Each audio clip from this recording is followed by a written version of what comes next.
क्या आप खेत से तोड़ी हुई ताजी, मीठी और रसीली स्ट्रॉबेरी का सपना देखते हैं?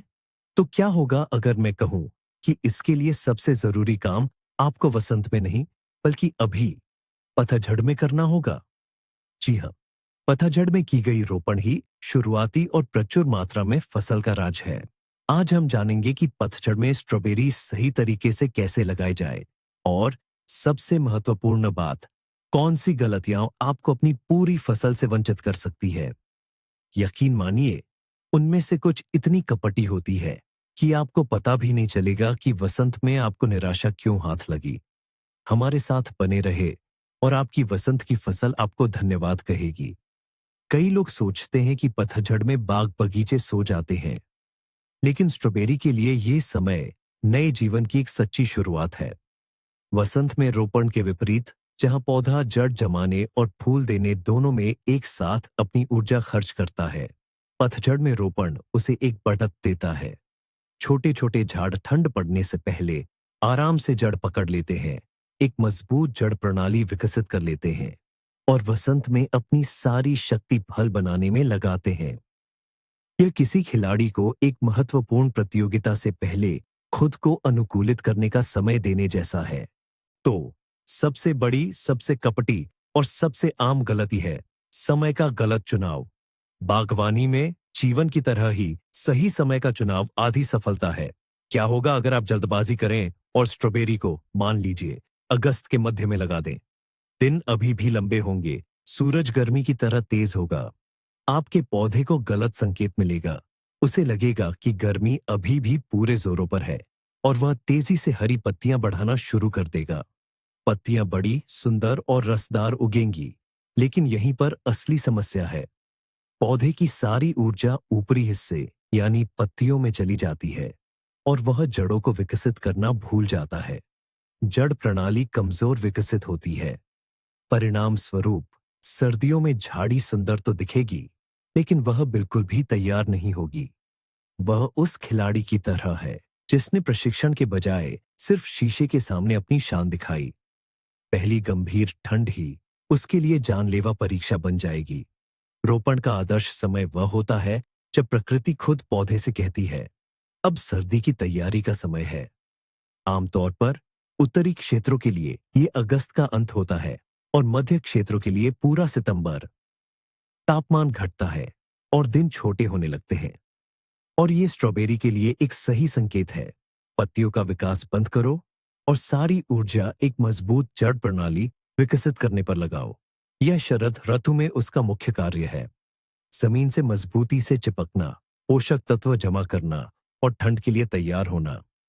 एक सरल नियम याद रखें, रोपण का काम स्थायी पाला पड़ने से कम 3-4 हफ्ते पहले पूरा कर लेना चाहिए।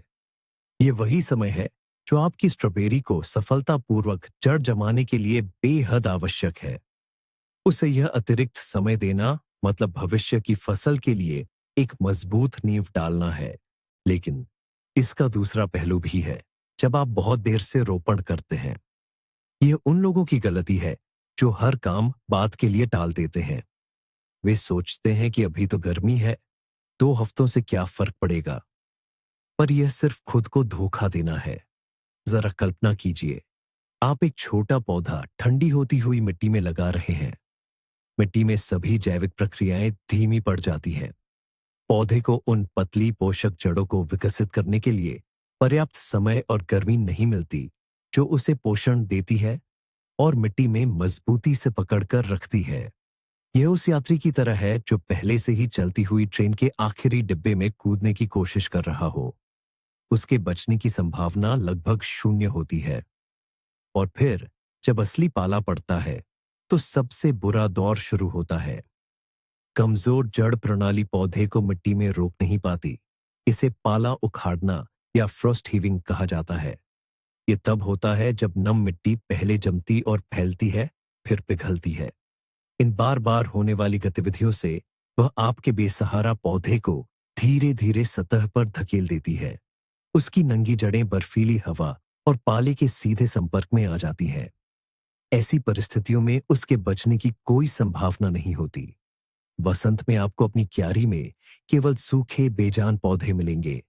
इसलिए प्रकृति के साथ होड़ करने की कोशिश न करें। सर्दी हमेशा अपने तय समय पर आती है। अब हम जगह के चुनाव पर आते हैं और यही एक बड़ी गलती होती है जिसे छाया से मोह कहा जा सकता है।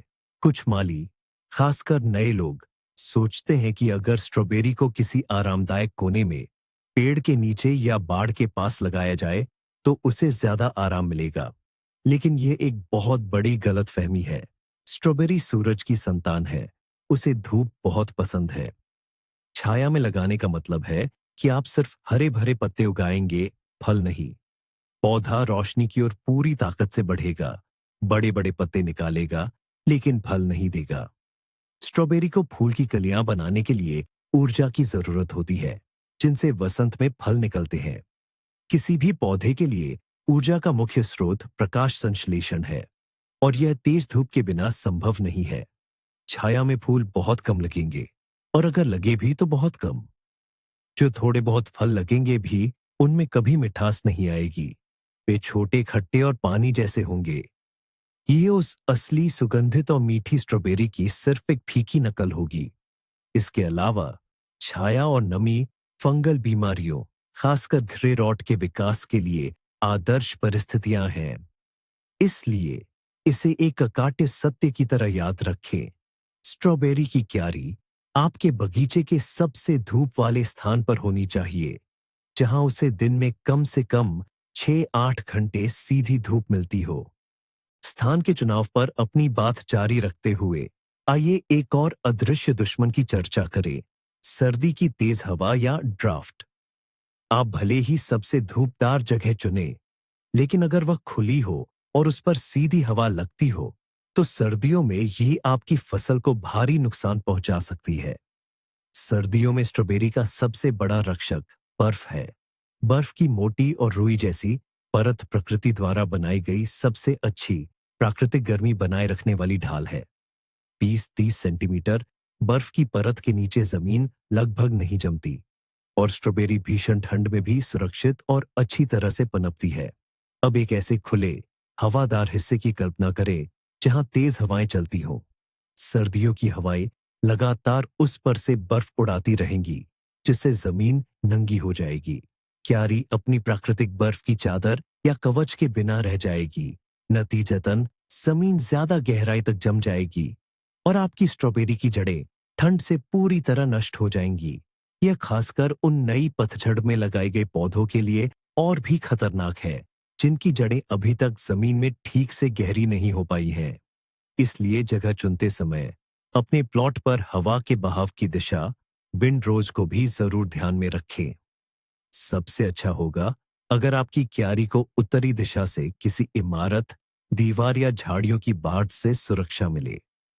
लेकिन इस बात का भी ध्यान रखें कि यह सुरक्षा छाया न डाले। यही वह सही संतुलन है जिसे आपको खोजना होगा। ज्यादा से ज्यादा धूप और कम से कम सर्दियों की नुकसानदेह तेज हवा का असर। अब मिट्टी की बात करते हैं।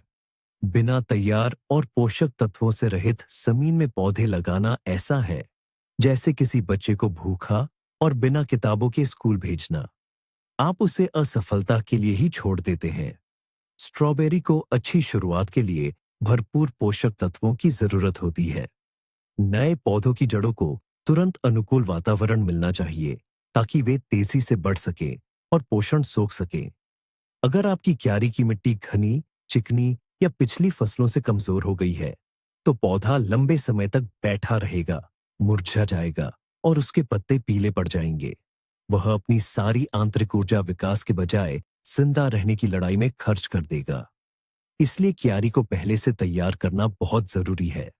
कम से कम रोपड़ से 2-3 हफ्ते पहले मिट्टी को अच्छी तरह से खोदकर ढीला करना चाहिए, और सभी खरपतवार, खासकर दूब घास या जंगली गाजर जैसी बारहमासी खरपतवारों को हटा देना चाहिए। और हाँ, जैविक खाद डालना न भूले। यह अच्छी तरह से सड़ी हुई खाद या गोबर की खाद हो सकती है। ये सिर्फ पौधे को शुरुआती पोषण ही नहीं देंगे, बल्कि मिट्टी की बनावट में भी सुधार करेंगे। उसे अधिक भुरभुरा, हवादार और नमी बनाए रखने वाला बनाएंगे।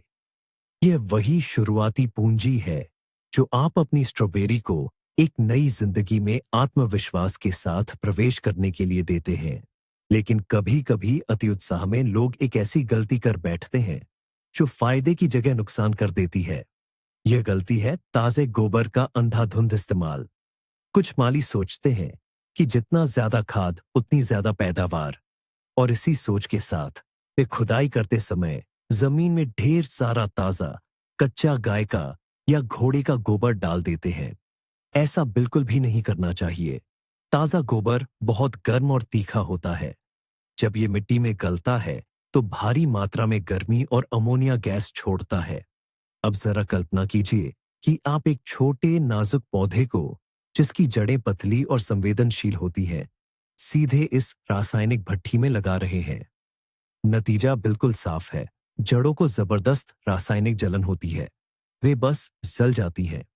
जड़ों के बिना कोई भी पौधा मिट्टी से पानी और जरूरी पोषक तत्व नहीं ले पाता। नतीजतन वह जल्दी मुरझा जाता है, काला पड़ जाता है और आखिरकार मर जाता है। और आप सोच में पड़ जाएंगे कि आखिर ऐसा क्यों हुआ, जबकि आपने तो जमीन को खूब खाद दी थी। इसके अलावा ताजा गोबर खरपतवारों के बीजों और हानिकारक कीटों के लार्वा का भी एक बड़ा स्रोत होता है। यह नियम हमेशा याद रखें। स्ट्रॉबेरी के लिए केवल पूरी तरह सड़ी हुई खाद या कम से कम 1 साल पुराना कंपोस्ट ही इस्तेमाल करें। यह गहरे रंग का भुरभुरा होना चाहिए और इसमें मिट्टी जैसी खुशबू आनी चाहिए, न कि अमोनिया जैसी तीखी गंध। तभी यह जैविक खाद फायदा पहुंचाएगी, नुकसान नहीं। एक और, शायद उतनी स्पष्ट न दिखने वाली पर बेहद महत्वपूर्ण गलती है मिट्टी की अम्लता, पीएच को अनदेखा करना। हम इंसानों के लिए अम्लता एक अमूर्त एब्स्ट्रैक्ट चीज हो सकती है, लेकिन पौधों के लिए यह एक ऐसा महत्वपूर्ण कारक है जो यह तय करता है कि वे मिट्टी से पोषक तत्वों को ठीक से अवशोषित कर पाएंगे या नहीं। स्ट्रॉबेरी हल्की अम्लीय या उदासीन न्यूट्रल मिट्टी पसंद करती है। इसके लिए आदर्श पीएच स्तर 5.5 से 6.5 के बीच होता है। अगर आपके खेत या बगीचे की मिट्टी क्षारीय एल्कलाइन है या इसके विपरीत बहुत ज्यादा अम्लीय है, जैसे कि पीठ वाली मिट्टी, तो स्ट्रॉबेरी के लिए समस्याएं खड़ी हो जाती हैं। ऐसी अनुपयुक्त मिट्टी में पौधे की जड़ प्रणाली, रूट सिस्टम, अवरुद्ध हो जाती है। वह मिट्टी से जरूरी सूक्ष्म पोषक तत्वों, खासकर लोहा, आयरन और मैंगनीज को अवशोषित नहीं कर पाती, भले ही वे मिट्टी में पर्याप्त मात्रा में मौजूद हों। इससे पौधे में क्लोरोसिस शुरू हो जाता है। पत्तियां हल्की हरी या पीली पड़ने लगती हैं, जबकि नसें, वेन्स हरी ही रहती हैं। पौधा मुरझाया हुआ, कमजोर दिखता है, ठीक से बढ़ता नहीं है और फूल की कलियां भी नहीं बनती। इसलिए स्ट्रॉबेरी लगाने से पहले मिट्टी की अम्लता की जांच जरूर कर ले। इसके लिए किसी भी बागवानी केंद्र, गार्डन सेंटर में आसानी से और सस्ते में मिलने वाली टेस्ट स्ट्रिप्स उपलब्ध हैं। अगर मिट्टी बहुत ज्यादा अम्लीय है तो इसे डोलोमाइट पाउडर या चूना, लाइम मिलाकर कम अम्लीय किया जा सकता है। और अगर क्षारीय है तो इसमें ऊपरी पीट मॉस या चीड़ की पत्तियों का ढेर, पाइन नीडल्स, कॉनिफर लिटर मिलाकर अम्लीय बनाया जा सकता है। यह आसान सा उपाय आपकी स्ट्रॉबेरी को घर जैसा महसूस कराएगा और उन्हें भरपूर पोषण लेने में मदद करेगा। अब बात करते हैं कि पौधे लगाने के लिए हमें किस तरह की सामग्री चुननी चाहिए। और यहीं पर एक बहुत आम गलती होती है। लोग झूठी बचत के चक्कर में अपने ही खेत या क्यारी से पुराने फल दे चुके पौधों का इस्तेमाल कर लेते हैं। कई लोग ऐसा सोचते हैं कि नए पौधे क्यों खरीदें जब मेरे पास अपने ही पौधे हैं, मैं पुराने पौधे को खोद कर उसके टुकड़े करके दोबारा लगा दूंगा। ये बात सुनने में ठीक लगती है, पर असल में यह एक बहुत बड़ी गलती है। स्ट्रॉबेरी का पौधा कोई अमर चीज नहीं है। उसकी सबसे अच्छी पैदावार वह अपनी उम्र के दूसरे और तीसरे साल में देता है और 4 साल के बाद वह बूढ़ा हो जाता है। वह अपनी सारी ताकत दे चुका होता है, उसकी फल देने की क्षमता खत्म हो चुकी होती है। ऐसे पौधे को दोबारा लगाना एक बूढ़े खिलाड़ी से नया विश्व रिकॉर्ड बनाने के लिए कहने जैसा है। हो सकता है वह बच जाए, लेकिन आप उससे अच्छे फल की उम्मीद बिल्कुल नहीं कर सकते। पर इससे भी बुरी बात यह है कि इन सालों में पुराना पौधा अपने अंदर कई तरह की बीमारियां और कीट जमा कर चुका होता है। भले ही वह बाहर से स्वस्थ दिखे, पर उसकी जड़ों और ऊतकों में फंगस के जीवाणु, वायरस और नेमाटोड छिपे हो सकते हैं। उसे किसी नई साफ जगह पर लगाने से आप अपने ही हाथों से स्वस्थ मिट्टी को संक्रमित कर देते हैं। प्रजनन और रोपण के लिए केवल सबसे युवा और मजबूत पौधे ही लेने चाहिए, यानी पहले क्रम की वो रोजेट्स जो स्वस्थ 1 या 2 साल पुराने पौधों के स्टोलन रनर से निकली हो। केवल इसी तरह की रोपण सामग्री में बढ़ने की अधिकतम ऊर्जा होती है और वह पुरानी समस्याओं के बोझ से मुक्त होती है। पुराने पौधों का उपयोग करके बचत करने की कोशिश सीधे निराशा की ओर ले जाती है।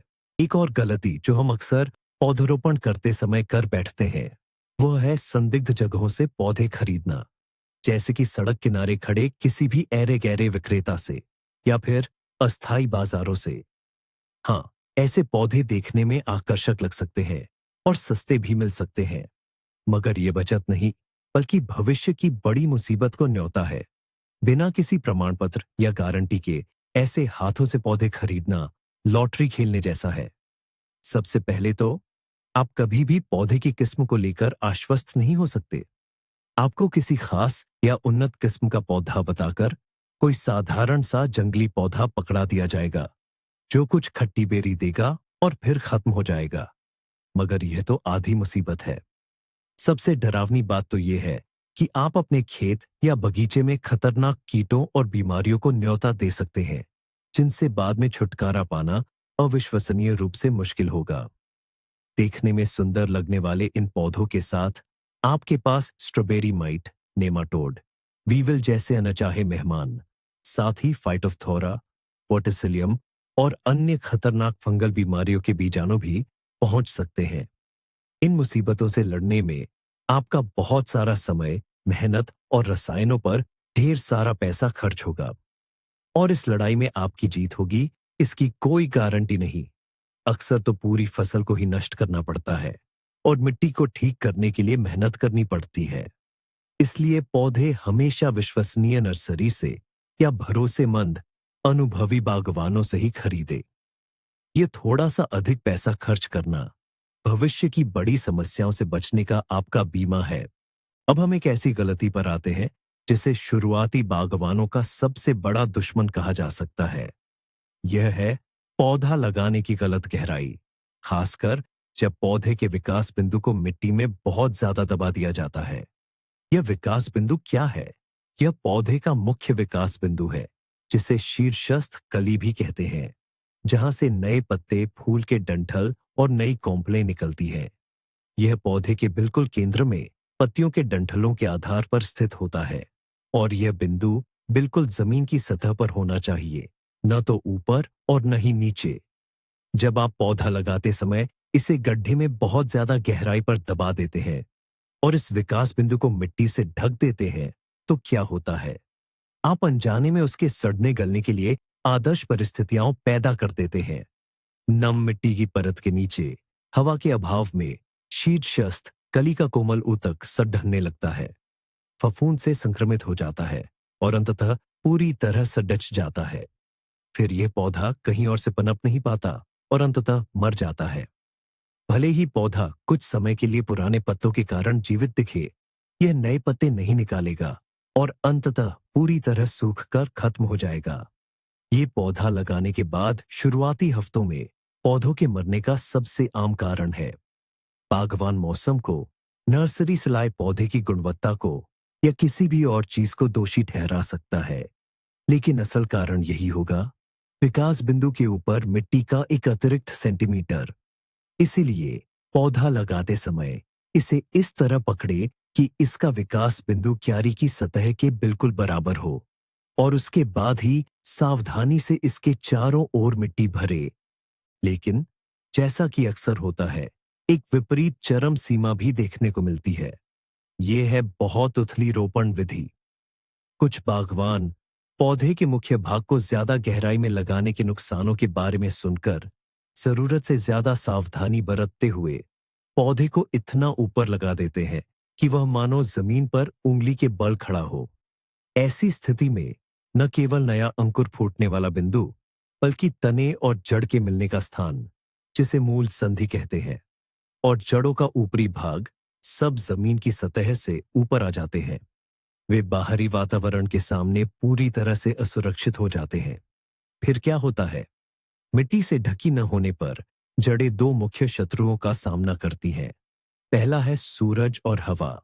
ये जड़ों के कोमल ऊतकों को तेजी से सुखा देते हैं, जिससे जड़ें सूखकर मर जाती हैं। पौधा पानी और पोषक तत्व लेना बंद कर देता है। भले ही आसपास की जमीन नम हो, वह मुरझाने लगता है और निर्जलीकरण, डिहाइड्रेशन से मर सकता है। दूसरा शत्रु है सर्दियों की कड़ाके की ठंड और पाला। यदि जड़ें मिट्टी से ढकी नहीं होती, तो वे सीधे ठंड का शिकार बनती हैं। यहां तक कि हल्का पाला भी उनके लिए घातक साबित हो सकता है। वे पूरी तरह से जम जाती हैं और वसंत में ऐसी झाड़ी कभी नहीं पनप पाएगी। इसलिए यहां एक सही संतुलन बनाना बहुत जरूरी है। सही रोपण तब होता है जब पौधे का आधार जमीन की सतह पर हो और पूरी जड़ प्रणाली, छोटी से छोटी जड़ समेत, पूरी तरह से मिट्टी से ढकी हो। रोपण और पानी देने के बाद मिट्टी थोड़ी बैठ जाएगी और झाड़ी एकदम सही स्थिति में स्थापित हो जाएगी।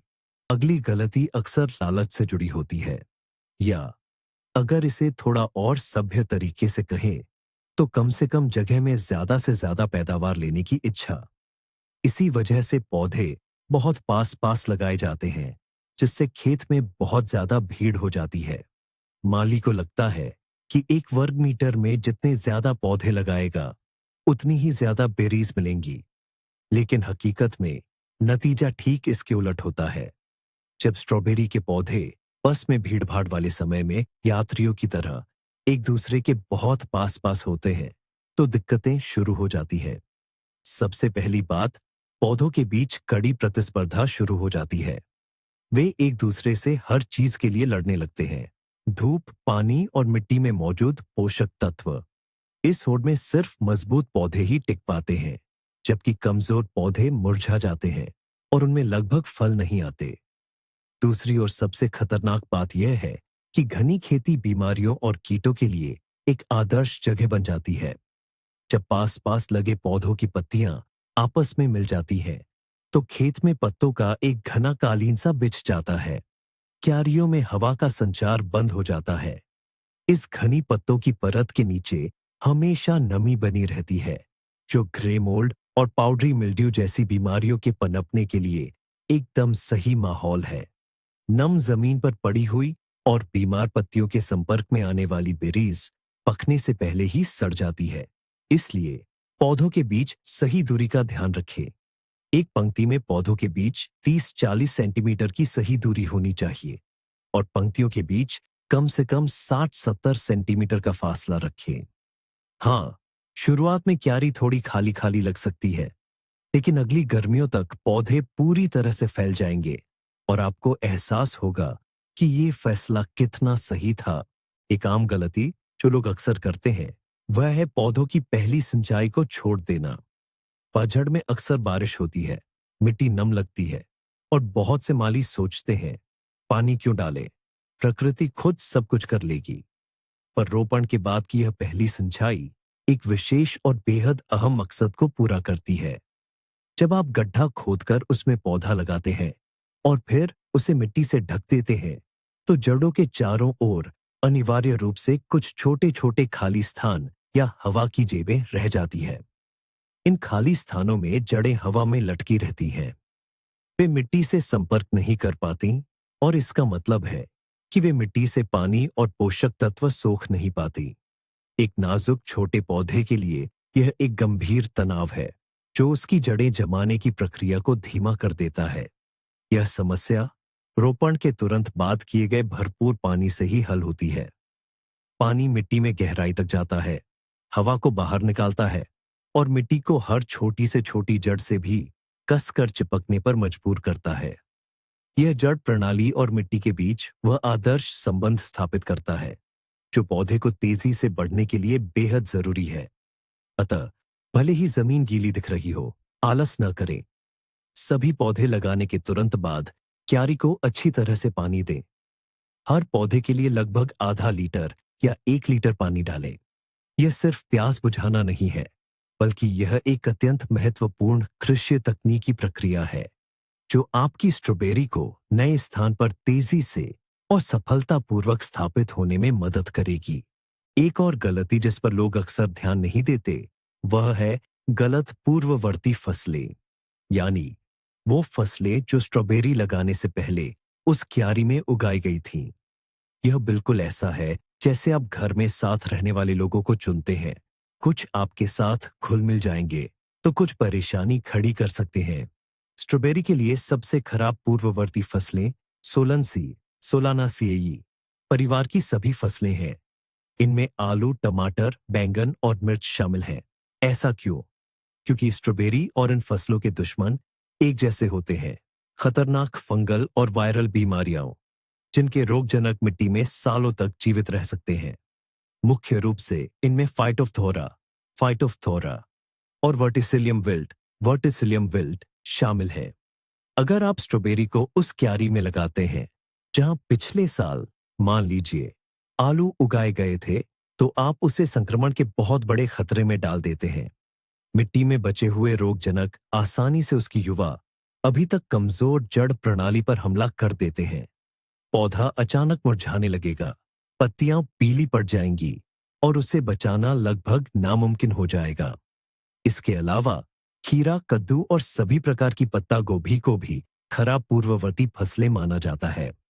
लेकिन स्ट्रॉबेरी के लिए सबसे अच्छी पूर्ववर्ती फसलें जिनके बाद यह अच्छी तरह से पनपती है, वो है लहसुन, प्याज, गाजर, चुकंदर, फलियां जैसे मटर और बीन्स, और हरी खाद वाली फसलें, खासकर सरसों और फासीलिया। इनमें न तो कोई सामान्य बीमारी होती है और ये मिट्टी को भी स्वस्थ बनाती है। तो अपनी बागवानी की योजना पहले से बना लें। फसल चक्र के नियमों का पालन करते हुए पौधे लगाने से पहले की एक आम गलती, जिसे तैयारी में कोताही कहा जा सकता है, ये पौधों को लगाने से पहले उनकी ठीक से तैयारी न करना है। अक्सर लोग बस गमले या ट्रे से पौधा निकालते हैं और सीधे उसे गड्ढे में डाल देते हैं, जैसा है वैसा ही। जबकि कुछ आसान उपाय पौधों के अच्छी तरह जमने की संभावना को काफी बढ़ा सकते हैं और उन्हें आसानी से पनपने में मदद कर सकते हैं। सबसे पहले जड़ प्रणाली का ध्यान से निरीक्षण करें। अगर आपने खुले जड़ों वाले पौधे खरीदे हैं, तो उनकी जड़ें 15 से 20 सेंटीमीटर तक बहुत लंबी हो सकती है। इतनी लंबी जड़ों को गड्ढे में ठीक से लगाना मुश्किल होता है। वे अक्सर ऊपर की ओर मुड़ जाती हैं, जो कि बिल्कुल अच्छा नहीं है। इसलिए उन्हें बेझिझक छोटा कर देना चाहिए, लगभग 7-10 सेंटीमीटर रखते हुए। इससे पौधे को नुकसान नहीं होगा, बल्कि इसके विपरीत यह नई पोषक तत्व सोखने वाली जड़ों के विकास को बढ़ावा देगा। दूसरा, पत्तियों पर ध्यान दें। अक्सर पौधों पर पुरानी, क्षतिग्रस्त, पीली या धब्बेदार पत्तियां होती हैं। इन्हें बिना हिचकिचाहट के हटा देना चाहिए। केंद्र में केवल 2 से 3 सबसे युवा और स्वस्थ पत्तियों को छोड़कर। क्यों? ताकि पौधा इन पुरानी बेकार पत्तियों को जीवित रखने पर अपनी कीमती ऊर्जा और नमी बर्बाद न करे। पौधा लगाने के बाद उसकी सारी शक्ति एक मुख्य लक्ष्य पर केंद्रित होनी चाहिए, जड़ पकड़ना।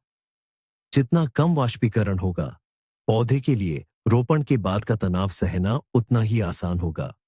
ये आसान कदम हर पौधे के लिए बस कुछ ही सेकंड लेते हैं, लेकिन वे पौधे को उसके नए स्थान पर जीवन के सबसे महत्वपूर्ण प्रारंभिक चरण में बहुत बड़ी मदद पहुंचाते हैं।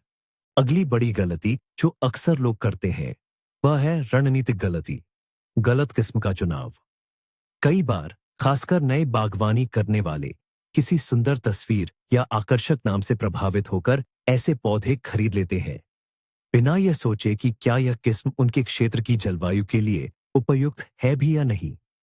उदाहरण के तौर पर, मान लीजिए आप ओरल या साइबेरिया जैसे ठंडे इलाकों में रहते हैं, जहां की सर्दियां बेहद कठोर और बर्फीली होती हैं और गर्मियां बहुत छोटी, और आप एक शानदार बड़े फल वाला इतालवी या स्पेनिश किस्म का पौधा ले आते हैं जो भूमध्य सागर के तट पर साल में 3 बार फल देता है। सोचिए क्या होगा। ज्यादातर संभावना यही है कि यह दक्षिणी नजाकत अपनी पहली ही सर्दी नहीं झेल पाएगा, भले ही आपने उसे अच्छी तरह ढक कर रखा हो। इसकी आनुवंशिक बनावट इतनी कम तापमान के लिए बनी ही नहीं है। ये ठंड से जमकर मर जाएगा, और अगर चमत्कार से ये सर्दी काट भी लेता है तो छोटी और हमेशा पूरी तरह गर्म न रहने वाली गर्मियों में ये अपनी पूरी क्षमता नहीं दिखा पाएगा। इसके फल छोटे रहेंगे, उतने मीठे नहीं होंगे, और कई फसलों की तो बात ही छोड़ दीजिए। इसलिए हमेशा वही किस्में चुने जो आपके क्षेत्र के लिए क्षेत्रीयकृत रीजनलाइज्ड हों। इसका मतलब है कि ये वे किस्में हैं जिन्हें खास तौर पर आपके इलाके में विकसित किया गया है या सफलतापूर्वक परखा गया है। ये किस्में स्थानीय जलवायु के लिए सबसे ज्यादा अनुकूल होती है, जैसे दिन की रोशनी की अवधि, मिट्टी की खासियतें, और सबसे जरूरी, उनमें जरूरी शीत प्रतिरोधी क्षमता होती है। किसी भी किस्म के क्षेत्रीयकरण की जानकारी खरीदारी करते समय पहली चीज होनी चाहिए जिस पर आपको ध्यान देना है। यही इस बात की गारंटी है कि आपकी मेहनत और पैसा व्यर्थ नहीं जाएगा। लेकिन एक गलती जो अक्सर सारा मुख्य काम हो जाने के बाद लोग करते हैं, वह है मल्चिंग को अनदेखा करना। पौधा लगा दिया, पानी दे दिया, और माली निश्चिंत होकर अपनी बागवानी छोड़कर सर्दी का इंतजार करने लगता है। लेकिन ऐसा करना ठीक नहीं है। खुली, बिना ढकी मिट्टी युवा पौधों के लिए सर्दियों में सबसे खराब होती है। सबसे पहले ये बहुत जल्दी जम जाती है। बर्फीली ठंड आसानी से मिट्टी में गहराई तक उतर जाती है, और पौधों की नाजुक, अभी पूरी तरह से न जमी हुई जड़ों तक पहुंच जाती है। दूसरे, ऐसी मिट्टी तापमान में अचानक होने वाले बदलावों से प्रभावित होती है। दिन में पतझड़ की धूप में ये थोड़ी पिघल सकती है, लेकिन रात में फिर से जम जाती है। ये जमने पिघलने के चक्र, जैसा कि हमने पहले भी बताया है, पौधों को मिट्टी से बाहर धकेल देते हैं। मल्च ही वह कंबल है जो इन दोनों समस्याओं का समाधान करता है। 5-7 सेंटीमीटर की मल्च की परत थर्मस की तरह काम करती है। यह दिन और रात के तापमान के उतार चढ़ाव को कम करती है, मिट्टी को जल्दी जमने नहीं देती, और जड़ों को बर्फीली हवा से बचाती है। मल्च के नीचे एक अधिक स्थिर वातावरण बना रहता है, जिससे पौधा बहुत अधिक आरामदायक महसूस करता है। मल्च के रूप में आप स्वस्थ पेड़ों के गिरे हुए पत्तों, पुआल, सूखी घास, देवदार के पत्तों, पीट या सड़ी हुई लकड़ियों के बुरादे का उपयोग कर सकते हैं। पौधों को तुरंत लगाने के बाद मल्च से नहीं ढकना चाहिए, बल्कि पहली स्थिर ठंड पड़ने पर, जब मिट्टी की ऊपरी परत थोड़ी जमने लगे, तब ढकना चाहिए। यह सरल उपाय आपकी स्ट्रॉबेरी को सफलतापूर्वक सर्दियों में सुरक्षित रखने की संभावना को कई गुना बढ़ा देता है। अक्सर हम अच्छा करने जाते हैं, लेकिन परिणाम उम्मीद से बिल्कुल उलट होता है। बागवानी में भी ऐसी ही एक गलती है, पौधों को पतझड़ में नाइट्रोजन खाद देना। माली की सोच तो ठीक होती है, पौधे को जमने में मदद मिले, पोषण मिले, और हाथ अपने आप अमोनियम नाइट्रेट या यूरिया के पैकेट की तरफ बढ़ जाता है। लेकिन पतझड़ के मौसम में ये मदद नहीं, बल्कि नुकसान ही पहुंचाती है। नाइट्रोजन पौधों में हरी पत्तियों और नई शाखाओं के विकास का मुख्य प्रेरक है। यह पत्तियों और तनों की जोरदार वृद्धि के लिए जिम्मेदार होता है। बसंत और शुरुआती गर्मियों में यह बेहद जरूरी होता है, लेकिन पतझड़ में इसका असर विनाशकारी हो सकता है। नाइट्रोजन की खुराक मिलते ही स्ट्रॉबेरी का पौधा, जो पहले से ही सर्दियों के लिए खुद को तैयार कर रहा होता है, एक गलत संदेश प्राप्त करता है। उसे ऐसा लगता है जैसे कोई कह रहा हो, अलार्म, तुरंत पढ़ो, और जड़ों में रस भेजने और अगले साल के लिए फूल की कलियां बनाने के बजाय वह तेजी से नए कोमल पत्ते निकालने लगता है। यह नाजुक रसदार हरी पत्तियां ठंड के लिए बिल्कुल तैयार नहीं होती। इन्हें परिपक्व होने और कठोर बनने का समय ही नहीं मिलता। पहली गंभीर पाला पड़ते ही यह पत्तियां नष्ट हो जाएंगी। पौधे ने अपनी कीमती ऊर्जा और संसाधनों को इस बेमतलब की वृद्धि पर बर्बाद कर दिया होता है, जिससे वह सर्दियों से पहले कमजोर हो जाता है और आखिरकार बिना तैयारी के और थका हुआ होकर सर्दियों में प्रवेश करता है। अगर आप पतझड़ में लगाए गए पौधों को खाद देना चाहते हैं, तो केवल फास्फोरस पोटेशियम उर्वरकों का ही उपयोग करें। फास्फोरस जड़ों की मजबूत प्रणाली विकसित करने में मदद करता है और पोटेशियम पौधों की सर्दियों के प्रति प्रतिरोधक क्षमता और बीमारियों से लड़ने की शक्ति बढ़ाता है। नाइट्रोजन को बसंत के लिए बचाकर रखें। आइए अब एक आम गलतफहमी को दूर करें जो अक्सर निराशा का कारण बनती है। यह है बहुत ज्यादा उम्मीदें पालने की घीलती। कई माली शरद ऋतु में स्ट्रॉबेरी लगाते हैं और सोचते हैं कि पहले ही वसंत में उन्हें अपनी क्यारियों से बड़े बड़े मीठे स्ट्रॉबेरी के ढेरों फल मिल जाएंगे। लेकिन अफसोस, ऐसा होता नहीं है। शरद ऋतु में पौधा लगाने का मुख्य मकसद तुरंत फसल लेना नहीं होता है। इसका लक्ष्य पौधे को पर्याप्त समय और अवसर देना है ताकि वह अच्छी तरह जड़ें जमा सके, एक मजबूत और स्वस्थ जड़ प्रणाली विकसित कर सके और ज्यादा से ज्यादा फूलों की कलियां तैयार कर सके। यह भविष्य के लिए एक निवेश है। हाँ, शरद ऋतु में लगाए गए पौधों पर पहले साल की गर्मियों में फूल जरूर आएंगे और शायद कुछ फल भी लगेंगे, लेकिन यह एक तरह की शुरुआती या संकेत मात्र फसल होगी। फल कम होंगे और वे शायद उतने बड़े भी न हों, और यह बिल्कुल सामान्य है। इस पहले मौसम में पौधे को अभी भी अपनी झाड़ी के विकास और उसे मजबूत बनाने पर बहुत ऊर्जा लगानी पड़ती है। कुछ अनुभवी माली तो पहले साल में सभी फूलों के डंठलों को हटाने की सलाह भी देते हैं ताकि पौधा फल देने पर अपनी ऊर्जा बर्बाद न करे, बल्कि उसे एक मजबूत झाड़ी बनाने में लगाए। लेकिन असली, भरपूर और प्रचुर मात्रा में फसल जिसके लिए यह सब किया गया था, वही आपको दूसरे साल मिलेगी। दूसरे साल तक सर्दी में बचा हुआ मजबूत और फैला हुआ पौधा अपनी पूरी क्षमता दिखाएगा। तो धैर्य रखें। शरद ऋतु में पौधा लगाना एक लंबा खेल है और असली इनाम आपका आगे इंतजार कर रहा है। हमारे सूची में आखिरी गलती मनोवैज्ञानिक है। इसे लगाकर बेफिक्र हो जाना कहा जा सकता है। माली ने रोपण का सारा काम कर लिया, शायद क्यारी पर मल्च भी बिछा दी, और सोचता है कि इस साल उसका काम पूरा हो गया। उसे लगता है कि अब वसंत तक क्यारी में कुछ करने की जरूरत नहीं है, लेकिन ऐसा बिल्कुल भी नहीं है। पतझड़ में भी नई रोपाई को आपके ध्यान की जरूरत होती है। पहला, मौसम पर नजर रखें। अगर पतझड़ का मौसम सूखा और गर्म हो, बिना बारिश के, तो मिट्टी को समय समय पर पानी देना जरूरी है। पूरी तरह से जड़ें न पकड़ पाने वाले छोटे पौधों के लिए मिट्टी का सूखना बहुत खतरनाक है। मल्च के नीचे की मिट्टी की नमी की जांच करें, उसे हल्की नम होनी चाहिए। दूसरा, समय समय पर खुद झाड़ियों का मुआयना करें। हो सकता है कि कोई पौधा ठीक से जड़ न पकड़ पा रहा हो, उसके पत्ते मुरझा गए हों। ऐसे पौधे को तुरंत नए से बदल देना बेहतर है जब तक समय है।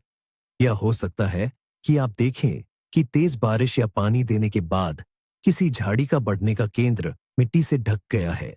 इसे सावधानी से साफ करना होगा, नहीं तो यह सड़ सकता है। इसके अलावा पतझड़ का मौसम घोंघे, स्लग के सक्रिय होने का समय है, जो नई पत्तियों को नुकसान पहुंचा सकते हैं, और खरपतवार भी चैन से नहीं बैठते। नियमित रूप से कम हफ्ते में एक बार क्यारी की जांच करने से किसी भी छोटी समस्या को बड़ा बनने से पहले ही समय पर पहचानने और दूर करने में मदद मिलेगी। आपकी स्ट्रॉबेरी को बर्फ पड़ने तक आपकी देखभाल महसूस होनी चाहिए।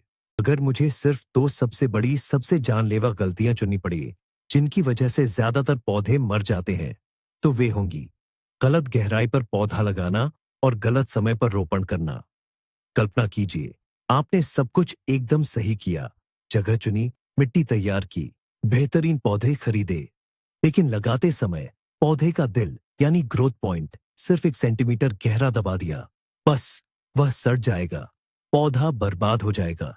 या इसके उलट बहुत छिछला लगा दिया और पहली ही ठंड ने उसकी नाजुक जड़ों को मार डाला।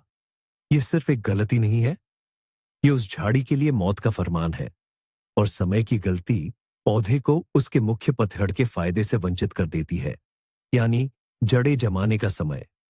बहुत देर से लगाने पर आप उसे बस जमने के लिए छोड़ देते हैं और वह जीवन से जुड़ ही नहीं पाता। ये दो बातें ही हैं जो तय करती हैं कि आप एक सफल माली बनेंगे या निराश। तो स्ट्रॉबेरी की पतझड़ की बुवाई सिर्फ एक झाड़ी को जमीन में लगाना नहीं है। ये एक रणनीतिक ऑपरेशन है जहां समय, जगह, गहराई और तैयारी सभी महत्वपूर्ण है। इन सरल लेकिन गंभीर गलतियों से बचकर आप अगले साल शानदार फसल के लिए नींव रख रहे हैं। अंत तक देखने के लिए धन्यवाद।